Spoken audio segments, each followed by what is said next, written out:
ഇടുക്കി ചൊക്രമുടിയിലെ കയ്യേറ്റ ഭൂമി തിരികെ പിടിക്കാനുള്ള നടപടികൾ റവന്യൂ വകുപ്പ് ആരംഭിച്ചു. മേഖലയിലെ 4 പട്ടയങ്ങൾ കഴിഞ്ഞ ദിവസം റവന്യൂ വകുപ്പ് റദ്ദു ചെയ്തിരുന്നു. 48 മണിക്കൂറിനുള്ളിൽ നടപടികൾ ആരംഭിക്കാനാണ് സബ് കളക്ടറുടെ നിർദ്ദേശം. തണ്ടപ്പേരുകൾ റദ്ദു ചെയ്യാൻ വില്ലേജ് ഓഫീസറെ ചുമതലപ്പെടുത്തി. സ്ഥലം അളന്നു തിരിക്കാനും നിർദ്ദേശം നൽകി. ചൊക്രമുടിയിൽ റദ്ദു ചെയ്തതിൽ 4 പട്ടയങ്ങളിലാകെ 13.79 ഏക്കർ ഭൂമിയാണ് ഉള്ളത്. ബൈസൺ വാലി വില്ലേജിലെ സർവേ നമ്പർ 27/1 ഉൾപ്പെടുന്ന ഭൂമിയാണിത്. 4 പട്ടയങ്ങൾ ആണെങ്കിലും 60ഓളം ആളുകളാണ് ഭൂമി കൈവശം വച്ചിരിക്കുന്നത്. ഇവ തിരിച്ചുപിടിക്കുന്നതിനായി ഭൂമി കൈവശം വച്ചിരിക്കുന്നവർക്ക് നോട്ടീസ് നൽകി.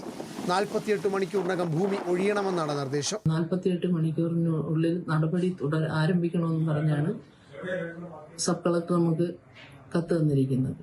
അതിനനുസരിച്ചിട്ട് ഉടൻ തന്നെ ഇത് പരിശോധിക്കുകയും ഇത് ഏകദേശം 4 പട്ടയം ഉള്ളെങ്കിൽ പോലും 60ഓളം കൈവശക്കാരാണ് ഇതിനകത്തുള്ളത്.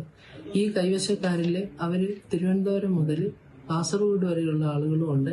അങ്ങനെ അവർ അത്രയും പേർക്ക് നോട്ടീസ് സെർവ് ചെയ്തുകൊണ്ട് അടിയന്തര പ്രാധാന്യം കണക്കിലെടുത്തുകൊണ്ട് CC ഫോം നമ്മൾ ഇത്രയും കക്ഷികൾക്കും അയച്ചിട്ടുള്ളതാണ്. അത് കൺസേൺഡ് വില്ലേജ് ഓഫീസർ മുഖാന്തരം സെർവ് ചെയ്ത് നമുക്ക് മടക്കി തരണമെന്നാണ് അതിൽ പറഞ്ഞിരിക്കുന്നത്. ഒരു കക്ഷിക്ക് മാത്രമേ രജിസ്റ്റേർഡ് നോട്ടീസ് അയച്ചിട്ടുള്ളൂ, നമ്മുടെ സ്റ്റേറ്റിന് പുറത്തുള്ള ആൾക്ക്. കൂടാതെ തണ്ടപ്പേർ റദ്ദ് ചെയ്യുന്നതിന് വില്ലേജ് ഓഫീസർക്ക് സബ് കളക്ടർ തന്നെ നിർദ്ദേശം നൽകിയിട്ടുള്ളതാണ്.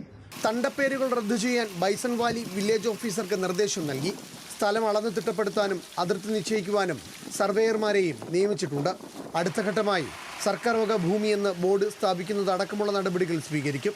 ഇതോടെ അതീവ പരിസ്ഥിതി പ്രാധാന്യമുള്ള ചൊക്രമുടി മലനിരയുടെ സംരക്ഷണം ഉറപ്പാക്കാൻ കഴിയുമെന്നാണ് റവന്യൂ വകുപ്പ് വിചാരിക്കുന്നതും. ന്യൂസ് മലയാളം, ഇടുക്കി.